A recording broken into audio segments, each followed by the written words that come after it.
ನಮಸ್ಕಾರ friends, welcome to our oral pearl channel. ಇವತ್ತು ನಾನು ನಿಮಗೆ ತೋರಿಸ್ತೀನಿ real fresh water pearl farming setup ಬಗ್ಗೆ. ವಿಡಿಯೋದಲ್ಲಿ ಬರೀ ಥಿಯರಿ ಹೇಳಲ್ಲ, ಪ್ರಾಕ್ಟಿಕಲ್ ಆಗಿ ಪರ್ಲ್ ಫಾರ್ಮಿಂಗ್ ಹೇಗೆ ಮಾಡಬೇಕು ಅನ್ನೋದನ್ನು ಹೇಳ್ಕೊಡ್ತೀನಿ ನಿಮಗೆ. ಪರ್ಲ್ ಅಂದರೆ ತುಂಬ ಜನ ಥಿಂಕ್ ಮಾಡ್ತಾರೆ ಇದು ಮೇ ಬಿ ಗೋಲ್ಡ್, ಡೈಮಂಡ್ ಥರ ತುಂಬಾ ಕಾಸ್ಟ್ಲಿ ಐಟಮ್ ಅಂತ. ಬಟ್ ಪರ್ಲ್ ಫಾರ್ಮಿಂಗಿಗೆ ಬೇಕಾಗಿರೋದು ಪೇಷನ್ಸ್, ಕೇರ್ ಮತ್ತು ಕರೆಕ್ಟ್ ವಾಟರ್ ಮ್ಯಾನೇಜ್ಮೆಂಟ್. ಈ ಓರಲ್ ಪರ್ಲ್ ಚಾನಲಲ್ಲಿ ನಾನು step by step pearl farming ಜರ್ನಿಯನ್ನು ನಿಮ್ಮ ಜೊತೆ ಶೇರ್ ಮಾಡ್ತಾ ಇದ್ದೀನಿ.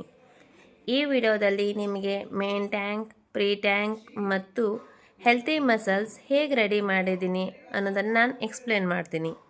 ನಿಮಗೆ ಪರ್ಲ್ ಫಾರ್ಮಿಂಗ್ ಸ್ಟಾರ್ಟ್ ಮಾಡಬೇಕು ಅಂತ ಇದ್ದರೆ ಈ ವಿಡಿಯೋಸ್ ಬಿಗಿನರ್ಸ್ಗೆ ತುಂಬಾ ಯೂಸ್ಫುಲ್ ಆಗುತ್ತೆ. ಇದರಲ್ಲಿ ಯಾವುದೂ ಕಾಂಪ್ಲಿಕೇಟೆಡ್ ವರ್ಡ್ಸ್ ಇಲ್ಲ, ಫೇಕಾಗಿ ಯಾವ ಪ್ರಾಮಿಸಸ್ಸು ಇಲ್ಲ, ಓನ್ಲಿ ರಿಯಲ್ ಎಕ್ಸ್ಪೀರಿಯನ್ಸ್ ಥ್ರೂ ನಾನು ನಿಮಗೆ ಎಲ್ಲನೂ ಶೇರ್ ಮಾಡ್ತಾ ಇದ್ದೀನಿ. ನೆಕ್ಸ್ಟ್ ಪಾರ್ಟ್ನಲ್ಲಿ ನಾನು ಡೀಟೇಲ್ ಆಗಿ ಹೇಳ್ತೀನಿ ಪ್ರೀ ಟ್ಯಾಂಕ್ ಯಾಕೆ ಇಂಪಾರ್ಟೆಂಟ್, ಮಸಲ್ಸ್ ಬಗ್ಗೆ ಮತ್ತು ಮೇನ್ ಟ್ಯಾಂಕ್ ಕೇರ್ ಬಗ್ಗೆ. ಈ ವಿಡಿಯೋ ನಿಮಗೆ ಯೂಸ್ಫುಲ್ ಆಗಿದ್ದರೆ ಲೈಕ್ ಮಾಡಿ, ಸಬ್ಸ್ಕ್ರೈಬ್ ಮಾಡಿ. ಏನಾದರೂ ಕ್ವಶನ್ಸ್ ಇದ್ದರೆ ಕಮೆಂಟ್ ಬಾಕ್ಸ್ನಲ್ಲಿ ತಿಳಿಸಿ. Thank you.